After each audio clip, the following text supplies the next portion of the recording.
opositores a este gobierno quieren convenientemente olvidar que el sexenio pasado y el pasado y el pasado tuvimos una baraja de gobernadores profundamente corruptos.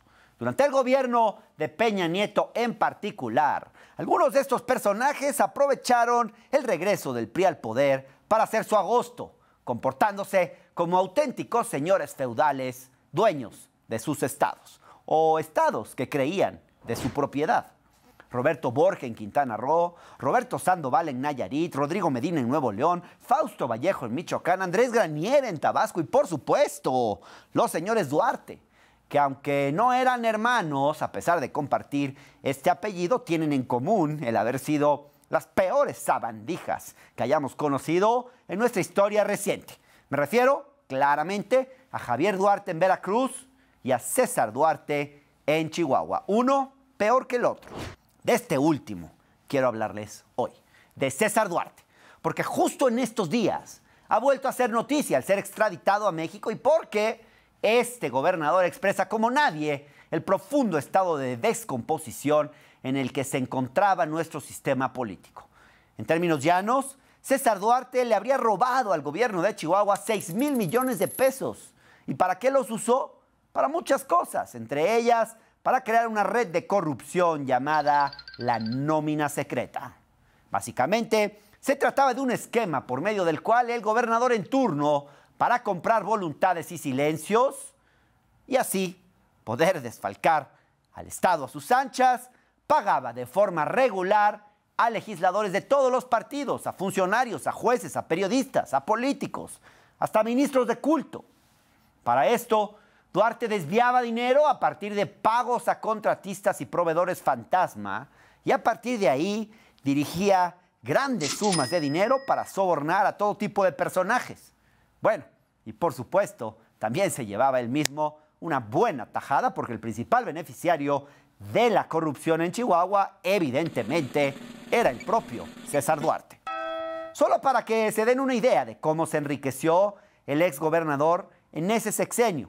Durante su gobierno de 2010 a 2016, Duarte logró hacerse de 50 propiedades en Estados Unidos, entre ranchos y residencias, también cuyo valor supera los 500 millones de pesos. ¿Se imaginan tener un trabajo por 6 años y lograr hacerse de 50 propiedades? A menos de que seas Carlos Slim, Bill Gates o cualquier multimillonario, no hay forma legítima de que se pueda hacer algo así. Pero además, César Duarte no robaba para él mismo. Como buen priista, también lo hacía para su partido. El exgobernador de Chihuahua fue parte fundamental de la Operación Zafiro, una red de corrupción a nivel nacional a partir de la cual distintos gobernadores del tricolor desviaban recursos hacia su partido para utilizarlos en campañas políticas.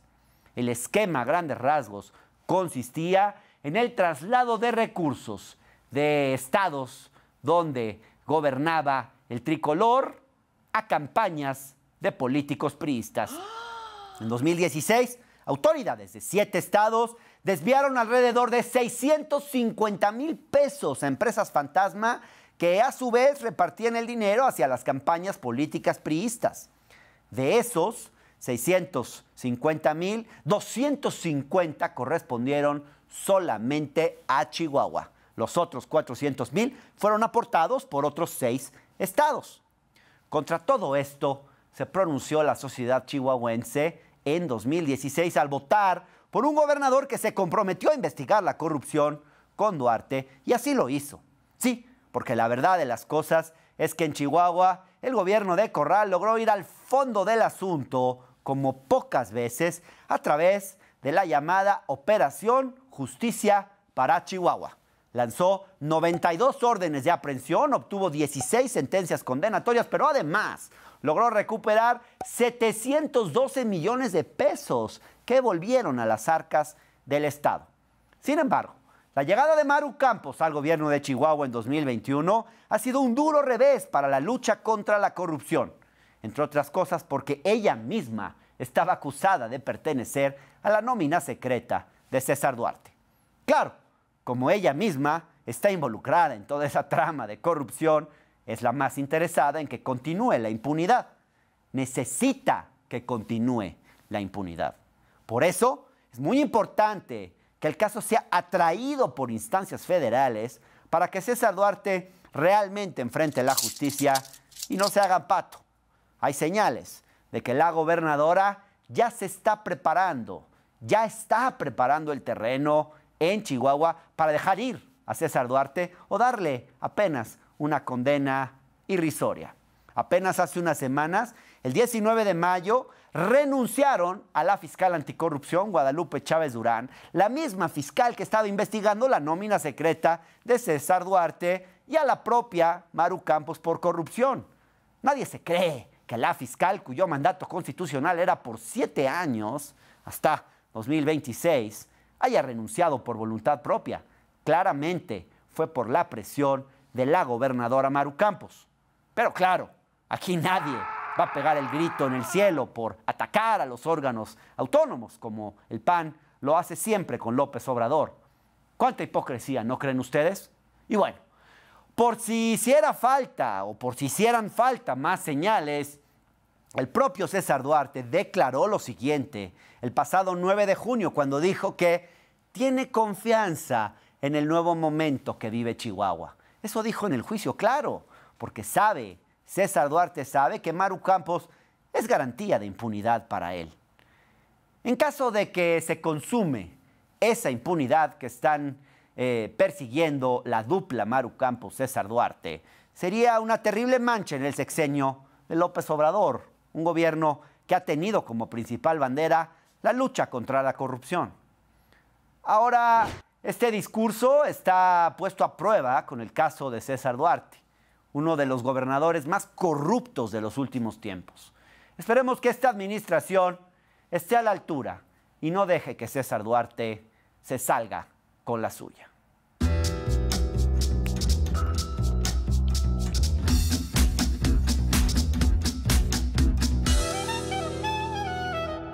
César Duarte por fin está en México y tendrá que enfrentar a la justicia. El camino no es sencillo porque hay intereses que buscan que no se haga justicia y que permanezca la impunidad. Pero también, por otro lado, hay quienes están luchando para que César Duarte pague por todo el daño que le hizo a los chihuahuenses y a los mexicanos. Para conocer más sobre este caso, nos acompaña hoy en el estudio el ex gobernador de Chihuahua, Javier Corral, quien fue el que armó la Operación Justicia para Chihuahua y pues gracias a quien hoy estamos viendo lo que estamos viendo con César Duarte. Javier, gracias por estar aquí. Al contrario, Hernán, muchísimas gracias por recibirme, por darme esta oportunidad y por supuesto saludar a todo el público que te sigue. Javier, estuvimos hace poco, hace menos de un año en Chihuahua. Nos diste un tour por la Casa de Gobierno de Chihuahua y pues esa casa también del ex gobernador que tú convertiste en el centro de la Operación Justicia para Chihuahua. En esa entrevista también pues recuerdo que en una visita a Chihuahua me enseñaste el despacho donde estuvo Duarte y bueno, me comentaste cómo se llevó varias cosas de ese mismo hasta los cuadros despacho, del palacio. hasta los cuadros. Entonces yo quería recuperar un fragmento porque creo que esto ilustra un poquito quién es este personaje. Mira, este es un cuadro de Siqueiros. Es un original. No, hombre, lo primero que yo llegué fue buscando este cuadro porque dije, no se lo haya robado también Duarte, ¿no? Ese no lo tocó. Este no se lo llevó. No se atrevió. Este no. Es que es sumamente conocido que este Siqueiros original ha estado aquí de manera permanente. ¿Qué se había llevado Duarte del palacio? Se llevó muchos jarrones. Se llevó los jarrones. Se llevó... de verdad se llevó los jarrones. Claro, estatuillas. Se llevó los anteriores sillones. Era ratísima. No, bueno, pues la verdad que sí. Pues sí era ratísima. Esto, digamos, aquí lo presentamos como un poco como nota de color. Sí. Aunque el asunto es serio. ¿De qué tamaño fue el desfalco de César Duarte al gobierno del estado de Chihuahua? Solo las investigaciones que se integraron en su contra por la Fiscalía General del Estado en Chihuahua y que comprenden 19 órdenes de aprehensión tienen un monto de más de 1.350 millones de pesos. También la Auditoría del Estado interpuso denuncias ante la propia Fiscalía por un monto mucho mayor. Hoy solo se le está juzgando en Chihuahua por el caso de 96.6 millones de pesos. Una mínima parte. Sí, es el 8% de todo el monto que las investigaciones reclaman de distintos desvíos. Ese es el caso por el cual a él lo extraditan a México. Así es. Por esa cantidad. Es la orden de aprehensión, la última que se generó por parte de la Fiscalía y que ya se trabajó directamente con la Fiscalía General de la República, con el gobierno del presidente López Obrador, y fue la base de la solicitud de su extradición en la Corte de Florida, donde él estuvo detenido por más de 1 año y medio. Sí. Ahora, una de las prioridades de tu gobierno fue el combate a la corrupción y se concretó a través de esta llamada Operación Justicia para Chihuahua. Cuéntanos un poco qué fue esto. Este fue la respuesta y la concreción de mi gobierno a una enorme exigencia de carácter popular que me encontré en la campaña para la gubernatura y en la que yo resulté gobernador. O sea, la gente quería que César Duarte terminara preso. Era un reclamo social. La gente, lo único que nos pedía en aquella campaña es que no quedara impune lo que ya por todos lados, en corrillos, en fiestas, en bodas, en quinceañeras, menos en los medios de comunicación, porque eso hay que decirlo, se sabía.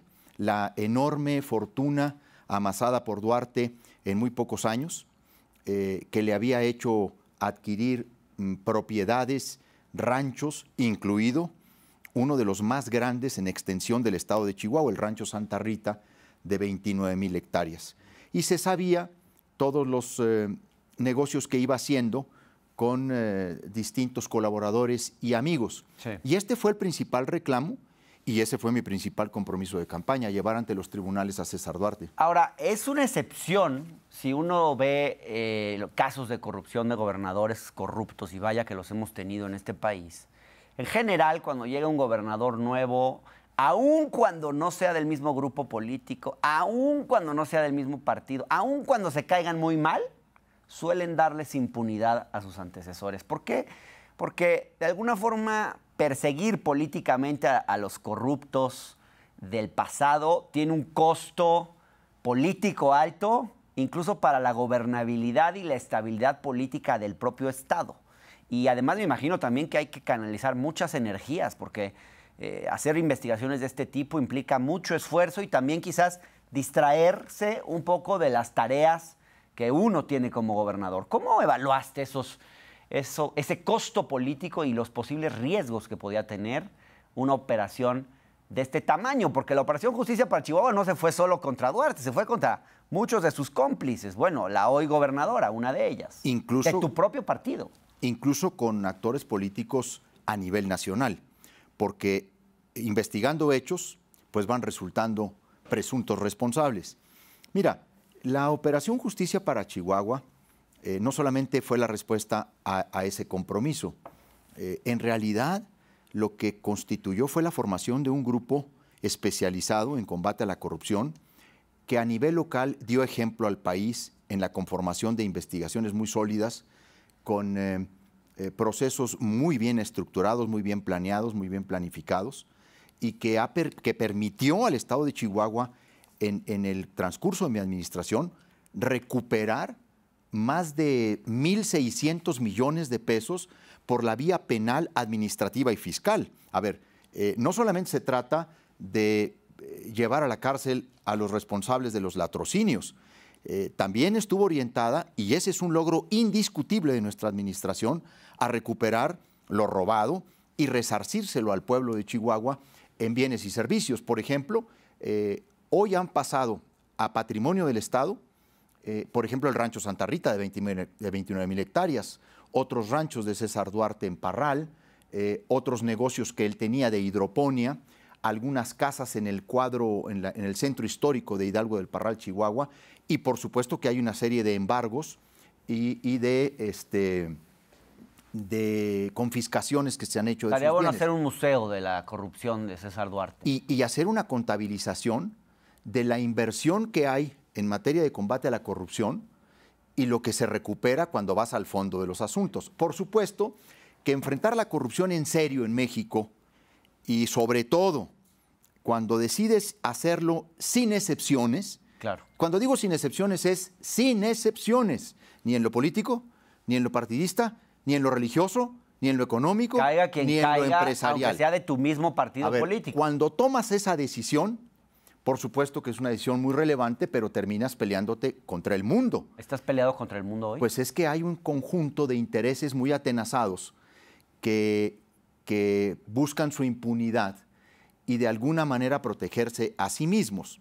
Y por eso hay tanta descalificación a un esfuerzo como el de la Operación Justicia para Chihuahua. En realidad lo que se pretende es criminalizar y descalificar el combate a la corrupción en Chihuahua. ¿Por qué? Porque es la mejor manera de perpetuar la corrupción y de mantener las impunidades de personajes y actores políticos muy relevantes en la vida de México. Déjame interrumpirte ahí. Te voy a mostrar un personaje que tal vez no te guste ver ahora, pero quiero que escuchemos un fragmento de lo que dijo este señor en el juicio del 9 de junio y que me digas qué piensas.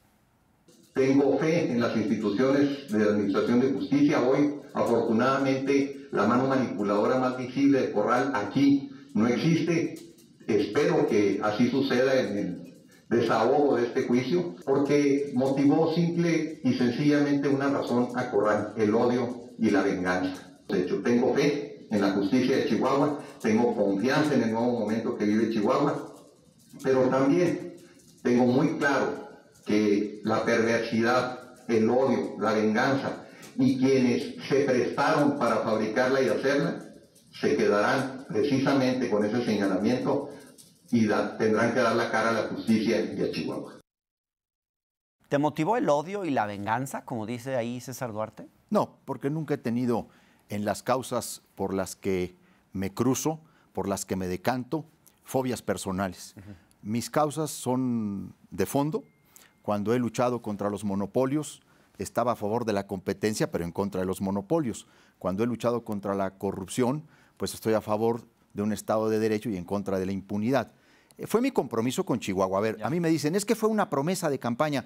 Por supuesto que fue una promesa de campaña, cuando por todos lados escuchaba de parte de la sociedad, incluso de sectores empresariales que luego ya se hicieron de la vista gorda en la nueva realidad chihuahuense, ¿no? O sea, porque también a veces ciertos sectores están en contra de la corrupción siempre y cuando no se toque a los bueyes de mi compadre. Y en ese sentido hay también una gran hipocresía de ciertos sectores antes y ahora con relación a la corrupción. Lo que pasa es que además César Duarte corrompió a diestra y siniestra, Es que a varios creó partidos, a ministros de culto, a empresarios. O sea, fue una cosa muy grande. Fue, podríamos decir, un fenómeno social, el duartismo, un fenómeno social corrupto. No, un fenómeno social corrupto no, porque ¿No? al final de cuentas la sociedad chihuahuense tomó el momento electoral para generar un cambio y, por supuesto, exigir llevarlo ante los tribunales. Sí, pero hubo toda una élite corrupta. Pero sí fue, a ver, Duarte no solamente fue un corrupto, que en una ambición desmedida, una ambición vulgar de dinero y poder, se hizo de los recursos del pueblo de Chihuahua como si fueran propios. Es que empezó a tener una gran interlocución con los ricos de mi estado. Imagínate tú estar conviviendo con estos personajes de gran fortuna, pues quiso ser uno como ellos, sin embargo, a costa del pueblo de Chihuahua. El asunto es que además de ser corrupto, fue un corruptor, porque es una mente inescrupulosa. Involucró a su familia, o sea, a sus familiares, a amigos, a colaboradores y, por supuesto, Y a gente de todos los partidos. creó un mecanismo conocido como la nómina secreta para conseguir silencios, para conseguir avales, para conseguir que se le secundaran sus cosas en el Congreso. Compró diputados federales, diputados locales, medios de comunicación, periodistas, articulistas, líderes empresariales, y les daban, mediante entregas de dinero en efectivo, literalmente un cohecho, moches. Entonces, era la manera de comprar silencio. Bueno, tan es así que muchos de estos actores ahora tienen una nueva relevancia en el nuevo gobierno del Estado en Chihuahua. Por eso no es de extrañar que el exgobernador Duarte diga en la audiencia de vinculación a proceso que confía en el nuevo momento político que vive Chihuahua. Sí. Nomás faltara que no confiara cuando ha logrado volver a colocar en posiciones estratégicas a ahijadas y cómplices. Claro. Porque con María Eugenia Campos regresó el peor PRIAN, que es el PRIAN duartista, sí. Este grupo muy corrupto que inició con el gran deterioro del PAN en Chihuahua. Y ella tiene varias acusaciones de corrupción. Y de hecho, preparamos una cápsula que les queremos mostrar sobre los antecedentes de corrupción de Maru Campos. Vamos a verla. La gobernadora de Chihuahua, Maru Campos, anda muy envalentonadita en estos días, diciendo que ella va a ir tras los exgobernadores César Duarte y Javier Corral. Según ella, sospechosamente dice, porque pues, ¿cómo va a decir una cosa así? Ambos corruptos, y a quienes pone en la misma canasta. Quizás valdría la pena recordar un poco la trayectoria de esta política panista, tan parecida, por cierto, en estilo, formas y deshonestidad a Tere Jiménez, la ahora, pues, o futura gobernadora de Aguascalientes. Y bueno, repasar los escándalos en los que se ha visto involucrada esta Maru Campos. A ver si es que tiene la autoridad moral para estar tan echada para adelante con su disque justiciera cruzada anticorrupción. A ver. Maru Campos no ha estado exenta de acusaciones de corrupción e incluso ha enfrentado denuncias penales. Por ejemplo, en 2020, la Fiscalía General del Estado de Chihuahua la acusó de recibir sobornos del exgobernador César Duarte por más de 9 millones de pesos cuando era diputada estatal. Según esa denuncia, la hoy gobernadora había recibido esa cantidad de dinero para asegurar su voto a favor de las iniciativas presupuestales del entonces gobernador César Duarte en el famoso caso de la nómina secreta. Digamos, muy simple, se puede entender, votas por lo que yo te mando, te pago tu lanita mensual. Según reveló el encargado de la bóveda de la tesorería de la Secretaría de Hacienda de Chihuahua, entre 2014 y 2015, Maru Campos recibió sobres con fajos de billetes de 100,000, 200,000, 300,000 y hasta 400,000 pesos. ¿Se imaginan ustedes agenciarse esa cantidad de dinero cada mes? No está mal, ¿no? Bueno, sí está mal. Porque, ¿a cambio de qué recibiría ese dinero Maru Campos? Pues a cambio de hacer la voluntad de César Duarte en el Congreso del Estado de Chihuahua. Eso es el PRIAN. Y bueno, y eso es Maru Campos. En 2020, Maru Campos enfrentó otra denuncia penal cuando la Fiscalía Anticorrupción de Chihuahua la acusó de haber cobrado sobornos a empresarios cuando era alcaldesa de la capital. Según esta denuncia, Campos habría recibido pagos mensuales por más de 1.3 millones de pesos entre 2017 y 2018 por parte de empresas beneficiadas con contratos públicos. Ya saben, la clásica, te doy este contratito si tú das una lanita por fuera con la que yo pues me hago rico, lo meto a mis campañas, en fin. Ambas acusaciones son muy graves, pero ¿qué creen? Las dos fueron desechadas por arte de magia justo antes de que Maru Campos asumiera la gubernatura de Chihuahua en 2021. Y digo que fue mágicamente porque no se dio ninguna razón para justificar que se cerraran los procesos judiciales. Como se ve, Maru Campos no es ni ha sido ninguna palomita como para ahora pintarse de justiciera. Tiene una larga cola que le pisen en materia de corrupción. Pero hay algo que no podemos dejar de ver. Quien ha sido corrupto para llegar al poder, lo sigue siendo una vez que está en él. O lo es hasta más.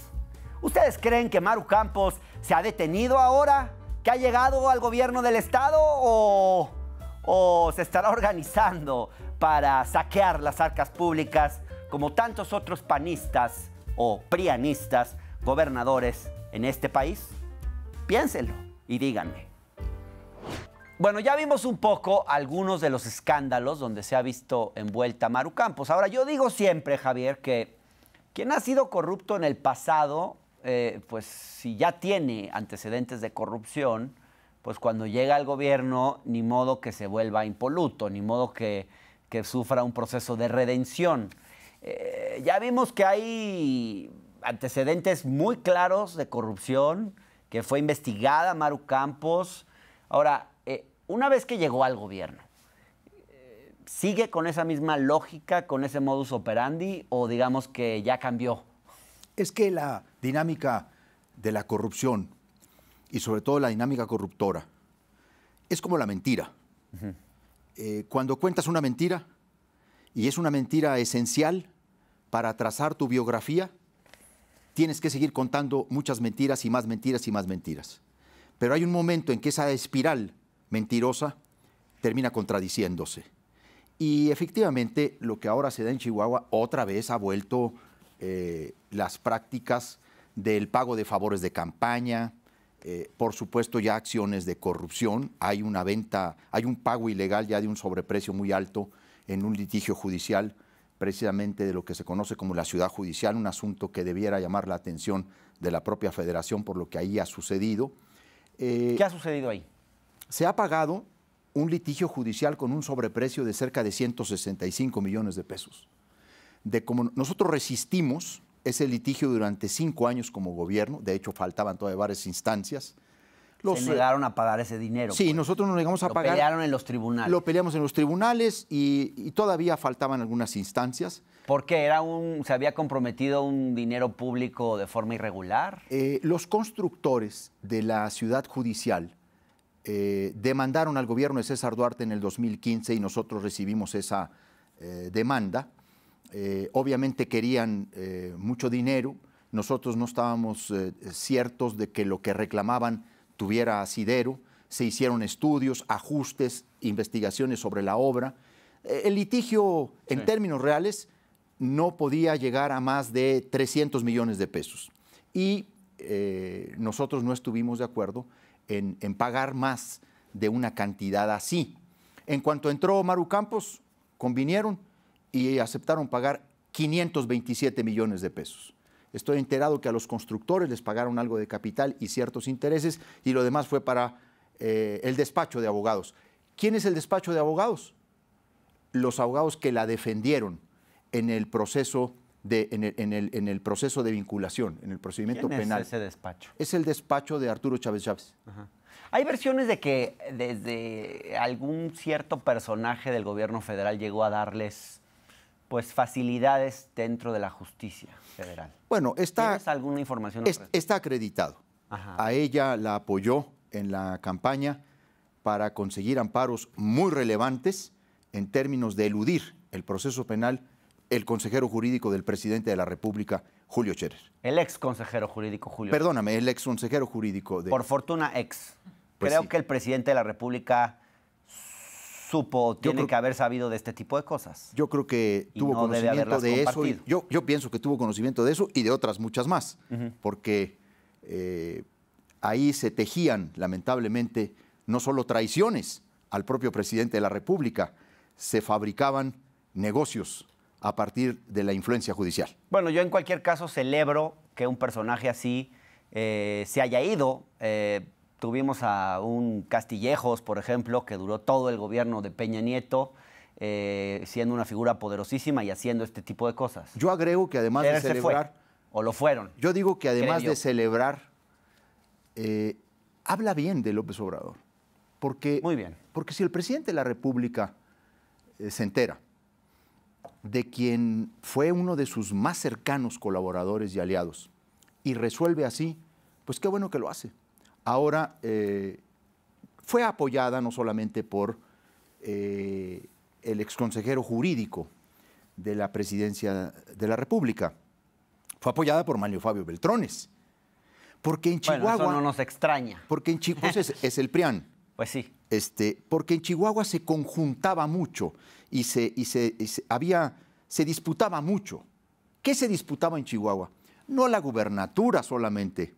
En Chihuahua se estaba realmente disputando la impunidad de actores políticos muy relevantes en la vida de México y particularmente del gobierno anterior, del propio Peña Nieto. Claro. Por eso se concentraron todos esos grandes intereses en el caso de Chihuahua.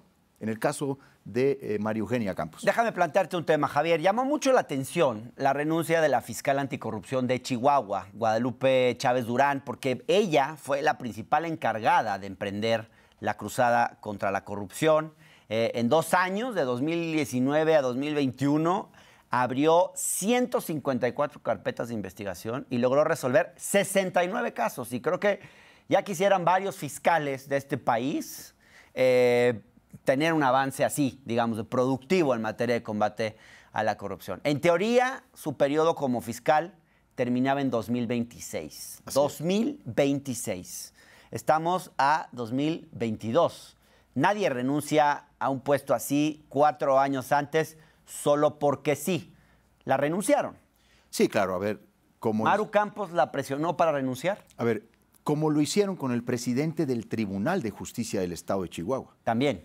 Al magistrado Pablo Héctor González Villalobos le quedaban, si no me mal recuerdo, 2 años y medio, casi 3, como presidente del tribunal. Y a la fiscal le quedaban 4 años y medio como fiscal. A ambos los defenestraron. ¿Cómo consiguen renunciar a estos 2 personajes? Pues tiene que haber operaciones de amenaza muy fuertes o que les hayan encontrado algún elemento en una conducta vulnerable, etcétera. No lo creo de ambos, la verdad. Quizá más se refiere sus renuncias a la falta de carácter que a veces se tiene para enfrentar a estos aparatos, porque son aparatos inescrupulosos. Y al final del día pues, tienen al Congreso del Estado a su disposición, porque volvieron a tener el control político del Congreso, de la universidad, del Poder Judicial, de los medios de comunicación. O sea, regresó el PRIAN a Chihuahua para hacer lo mismo que hacían antes, no para hacer otra cosa, ni para ponerse como ejemplo de que ahora sí, como decías tú, van a ser distintos o ya se volvieron buenos, ¿no? O ya se democratizaron, como dice don Santiago Krill, ¿no? Con versiones paulinas, pues creo que nada más hay la de San Pablo. No hay otra que yo conozca. Entonces... Yo digo que aunque se hayan democratizado, también democratizan la corrupción. Oye, pero ¿a poco crees que se democratizaron? No. Bueno, a ver, el tema es... defenestraron al presidente del tribunal, defenestraron a la fiscal anticorrupción. Ella fue producto de un proceso absolutamente independiente, autónomo, transparente, en donde hubo un panel de expertos nacionales y locales y que hicieron un concurso abierto, en donde fueron a entrevistas, hicieron un análisis de currículum, eligieron una terna y luego el Congreso eligió a la fiscal anticorrupción. Sí me llama mucho la atención, Javier, porque mucha de la crítica del PAN al gobierno de López Obrador es no respeta a los organismos autónomos, no respeta la independencia del Poder Judicial, es un autoritario. Y aquí estamos viendo precisamente eso cuando el PAN gobierna. Entonces, ¿con qué autoridad moral el PAN puede, perdóname, yo sé que es tu partido, pero ¿con qué autoridad moral el PAN puede criticar a López Obrador si cuando gobierna hace esto que hoy hace el gobierno de Maru Campos? Bueno, es que es precisamente la explicación de por qué el fracaso de la oposición por separado o en bloque. Porque carecen de autoridad moral, porque no tienen la fuerza que se necesita para hacer el contraste y la diferencia, no solamente para deslindarse con el pasado, del que en buena parte son responsables del desastre del país, sino porque ni siquiera cuando regresan pueden dar ejemplo de que efectivamente van a hacer otra cosa. En Chihuahua la regresión es brutal. A ver, hoy mismo el Poder Judicial está a expensas de la gobernadora del Estado, interviniendo en juicios. Por ejemplo, te doy un dato que es muy importante y reciente. César Duarte presentó una demanda en mi contra en el estado de Chihuahua, acusándome de daño moral. Recordarás que pide incluso una indemnización de 3,000 millones de pesos. Bueno, esa demanda que estaba ahí presentada... 3,000 millones. 3,000 millones por daño de moral. Pesos, por daño moral. Es lo que... Eso es regrésame lo que me incautaste, bueno, no es daño moral. En realidad es quiero mi rancho de nuevo, ¿no? Quiero mi rancho de nuevo. Esa denuncia fue contra el gobierno del Estado y contra mí, en lo personal. En cuanto ha sucedido todas estas polémicas y las denuncias que estoy haciendo, ya activaron la denuncia por daño moral. Ya el juez, es un juez de consigna, ya le convocó a una primera audiencia a mis abogados. Incluso en la primera audiencia el juez ya les ayudó a los defensores de Duarte a perfeccionar el ofrecimiento de pruebas. Muy mal, pero ¿qué pasa? Que se está manejando todo para tratar de desviar la atención, sí, porque lo que ella ha querido hacer incluso es empatar los cartones, ¿no? No, y de repente parece como que los pájaros le apuntan a las escopetas, ¿no? Los perseguidos por corrupción ahora se presentan como víctimas, inventan incluso que han sido torturados psicológicamente. Así a mí sí me dio mucha risa eso. Y de hecho preparamos un material para explicarle a la gente, en palabras muy sencillas, qué es lo que está pasando ahora, porque de pronto el que persigue la corrupción se vuelve el perseguido, ¿no? Así cambia la historia. Pero vamos a ver este material porque ahí está explicado de forma muy simple. Nadie dijo que combatir la corrupción de cuello blanco fuera una tarea fácil. Esto lo sabe mejor que nadie Javier Corral, quien como parte de su cruzada contra la corrupción en Chihuahua ha enfrentado una embestida judicial por los intereses económicos y políticos que tocó durante su administración.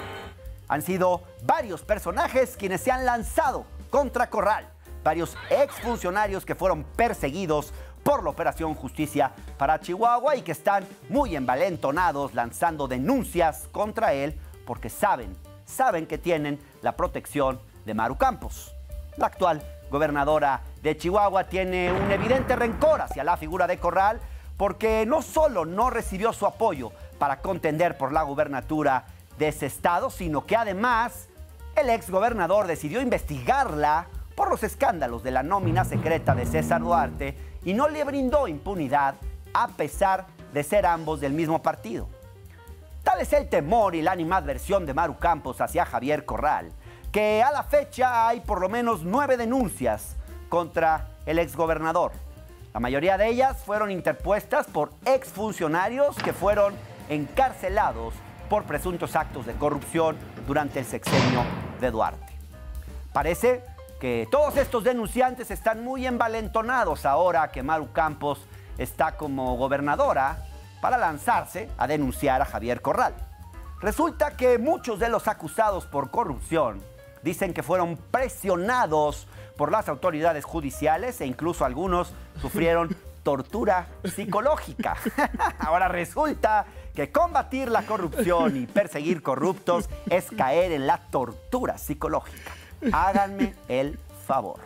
Bueno, así lo denunciaron. Sin embargo, en octubre de 2021, 5 supuestas víctimas, o así se dicen, de lo que se llamó el Expediente X, con ese nombre de película noventera. Según esto, se habría utilizado la Casa de Gobierno como un centro de detención donde se fabricarían pruebas y se presionaba a testigos para dar información. Como si el gobierno de Corral los hubiera torturado para sacarles confesiones. Como si no se tratara de verdaderos corruptos a los que se estaba investigando. Y vaya que sí se los investigó, y seriamente. Más adelante, en enero de 2022, se sumó otra denuncia, que es la del ex auditor superior del Estado durante la administración del PRI, Jesús Manuel Esparza Flores, quien denunció a Javier Corral y varios funcionarios de la pasada administración por presuntamente haber cometido una serie de violaciones a los derechos humanos. También otros exfuncionarios de la administración de César Duarte, que fueron encarcelados y posteriormente recuperaron su libertad, interpusieron denuncias ante la Fiscalía General del Estado por presuntas violaciones a los derechos humanos y al debido proceso. Y bueno, está el propio César Duarte, quien acusa que hubo fabricación de pruebas en su proceso. Entonces, desde que empezó el gobierno de Maru Campos, todos los antiguos perseguidos por corruptos ahora se victimizan y buscan lanzarse contra Javier Corral. Y es claro que esto lo hacen porque saben que cuentan con el apoyo de Maru Campos. En fin, este fue un breve recuento de cómo, a veces, en materia de combate a la corrupción, los perpetradores pretenden hacerse las víctimas y los pájaros le tiran a las escopetas. Bueno, ahí tienen ustedes una explicación con peras y manzanas de cómo hoy, pues, de alguna forma, Javier Corral se convierte en el perseguido. digamos, el que persiguió ahora se convierte en el perseguido. ¿Qué vas a hacer ante esto? Porque pues vas a necesitar contratar muchos abogados, eso cuesta dinero. Me imagino que no está fácil tu situación. Bueno, por supuesto que no. Porque aunque la razón moral y política y legal te asista, pues ahora te tienes que defender de una pues, suerte de persecución político-legal. A ver, por supuesto que lo vino anunciando a lo largo de los primeros meses de su administración, y una vez que se extraditó a César Duarte, ya ella directamente lo confirmó, ¿no? De hecho, sale en un video a decir que no habrá perdón ni olvido por los exgobernadores. Pues no sé si se estaba refiriendo a Baeza o a Patricio o es a muy Duarte tramposo o a mí. porque, digamos, te está asimilando a César Duarte. Pero en realidad como a si César fueran lo Duarte, mismo. en realidad César Duarte ¿Cómo? ni lo menciona por su nombre. No. Claro que no, pues le tiene que guardar esa distancia y ese respeto. Pues fue su antiguo jefe. Yo estoy preparado para dar una batalla no solo legal, política, ética, social, porque me preparo para dar a conocer, por supuesto, como lo estoy haciendo, todo lo que realmente está pasando en Chihuahua, este intento de criminalizar el combate a la corrupción, porque más allá de toda la molestia que contra mí se puede generar y que obviamente me abocará a tener tiempo para hacer eso, para la defensa legal, también se puede constituir en un antecedente muy vergonzoso e histórico en México para desestimular el combate a la corrupción. Es lo que está pasando incluso en muchos países de América Latina, cómo han estado persiguiendo a los fiscales que iniciaron las grandes operaciones en contra de la corrupción en Brasil, en Perú, en Colombia, en Guatemala, y cómo se generan estos mismos casos en donde esta red de intereses se propone descalificar y linchar a quienes fueron los fiscales o los responsables políticamente de las acusaciones contra la corrupción. Ahora, ¿tú tienes temor de lo que te puedan hacer, de que en Chihuahua puedan detenerte o que quieran hacerte algún daño? No sé, yo entiendo que a ti no te han dado seguridad, que no tienes ningún tipo de escolta en Chihuahua, que incluso te la retiraron de forma deliberada, a ti solamente, no sé si eso es cierto. Sí, a mí nada más. No solo, o sea, de los exgobernadores, tú eres el único que no tiene protección en Chihuahua. Bueno, también el exgobernador Barrio no tiene protección, él ya tiene muchos años. Creo que tampoco Fernando Baeza. Pero eso responsabiliza al gobierno de Maru Campos de cualquier cosa que a ti te pueda pasar. Bueno, nosotros hemos dicho que te metiste con muchos corruptos y muchos de esos deben tenerte mucho resentimiento. De hecho, han sido muy ostensibles ellos en publicitar que no tengo ninguna protección y que no tengo ninguna seguridad personal. Y lo han hecho en reiteradas declaraciones públicas y decir no vamos a otorgar ninguna protección. A ver, yo ya vivo con eso y por supuesto que sin dejar de reconocer los riesgos en los que me encuentro, porque hemos enfrentado pues, a una auténtica mafia, ¿verdad?, a una auténtica delincuencia organizada pues desde la política, también te digo que puedo coexistir con ello. No tengo esa necesidad. ¿Puedes coexistir como miembro de Acción Nacional? Mira, yo estoy ya muy lejos del PAN, Hernán. Pero no has renunciado. A ver, lejos del PAN histórico no. De ese PAN yo estaré siempre comprometido, agradecido con ese PAN, porque sería negar mi propia trayectoria, mi propia lucha. Yo veo al PAN como una gran hazaña, como un gran lance democratizador y civilizador de la política en México. Pero lo que ahora tenemos no es el PAN. Esto ya es un PRIAN que ni siquiera le duele el partido o México. Me dicen, oye, es que no estás de acuerdo con lo de Va por México. ¿Cuál van por México? No van por México, hombre, van por sus propios intereses, van por sus negocios, van para restablecer privilegios, van por sus canonjías perdidas, porque además no tienen el más mínimo interés de reconocer la corrupción que los ata. Bueno, terminan de escuderos de Alito, Hernán. Pues sí. Terminan siendo el ballet de los del PRI en los estados. Y además reivindicando al PRI frente a Morena. Cada vez escucho más expresiones en el PAN de personajes que tienen, por cierto, que les tengo afecto y pues fueron compañeros míos de grandes batallas, ahora para tratar de justificar esta amaciato, esta mezcolanza, diciendo, es que lo que estamos viendo ahora no lo veíamos ni en los peores tiempos del PRI. O sea, como si no tuviéramos memoria, como si el pasado se pudiera desvanecer tan rápidamente como esas palabras, ¿no? Entonces, mira, pues sí voy a enfrentar. Ella ha estado inventando, ella dijo que tiene pruebas de la tortura y se está configurando. Tortura. Sí, tortura. Pero además dice O que tiene sea, pruebas. el argumento es que tú, en vez de que tu gobierno, en vez de investigar casos de corrupción, abrió un centro de tortura para sacarle confesiones a los inculpados. Eso fue. Varios actores. Que todos eran peritas en dulce, pero que tú las manchaste y los volviste personajes corruptos que fueron a cantar cosas obligados porque los estabas torturando. Un grupo de... ¿Tampoco hay alguien que se cree algo así? Bueno, a ver, sobre todo con el control mediático que tiene en el Estado, porque volvió el tonel de dinero. Volvió el chayote. No, volvió. A ver, volvieron a darle la lana que no en la proporción que les daba Duarte, pero ya se ve que la tendencia va a ser hacia allá, porque a ese conglomerado tú le puedes seguir dando dinero, pero tienes que seguir siempre dando más, porque si no le das más, entonces se vuelven contra ti. Necesitan incentivos. Y es como si no les hubieras dado nunca, ¿no? Ajá. Es una dinámica muy perversa. Y por cierto, pues estas cosas allá están sofocadas. Un grupo de personas que participaron con testimonios en contra de César Duarte y de sus cómplices y que fueron, que se les otorgó el criterio de oportunidad por ser parte de los mismos procesos de corrupción, se han retractado de sus declaraciones. Y ahora, para poder justificar su retractación, han dicho que fueron torturados psicológicamente, que se les arrancaron las declaraciones bajo presión, que por cierto es la estrategia de Duarte en el actual juicio en Chihuahua. Toda la estrategia de los defensores de Duarte... Claramente cuando ya no te queda nada, es como lo único que puedes argumentar, ¿no? Son estrategias y argucias que utilizan los abogados defensores de políticos corruptos, que consiguen, sobre todo... Que a veces también ellos mismos son corruptos. Sobre todo cuando hay cambios políticos o cambios de gobierno, consiguen retractaciones, ¿sí?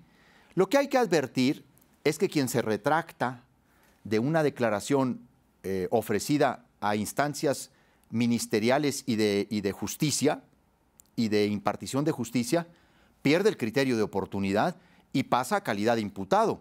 ¿Por qué están haciendo Como estas...? que no se han dado cuenta de eso. No, sí, claro que se dan cuenta. Lo que pasa es que en Chihuahua, pues les han ofrecido impunidad. ¿Por qué? Porque estos testigos protegidos, que ahora se están retractando de sus declaraciones y que son la base de la carpeta de investigación que ella ha anunciado y que dice que le consta. Ella ha dicho que le consta y que tiene pruebas de las torturas. Estos testigos tienen una coincidencia. Son los mismos de la Operación Zafiro, que toca altos niveles de la política en México. La operación a través de la cual se desviaron recursos de gobiernos estatales a las campañas del PRI durante el gobierno de Peña Nieto. Es correcto. Esa es la mejor síntesis. ¿Estos testigos son los mismos de esa operación? ¿Son los mismos testigos del caso Duarte? Y algunos marginalmente son también testigos de la nómina secreta en la que está incluida. Ahora, lo que no saben estos testigos que ahora se están retractando es que este caso probablemente no se quede solamente en Chihuahua. Digamos, para que este caso prospere, es posible, me imagino yo, que la justicia federal lo atraiga. Entonces, estos testigos que hoy se están retractando pasarían a ser juzgados eventualmente por la justicia federal.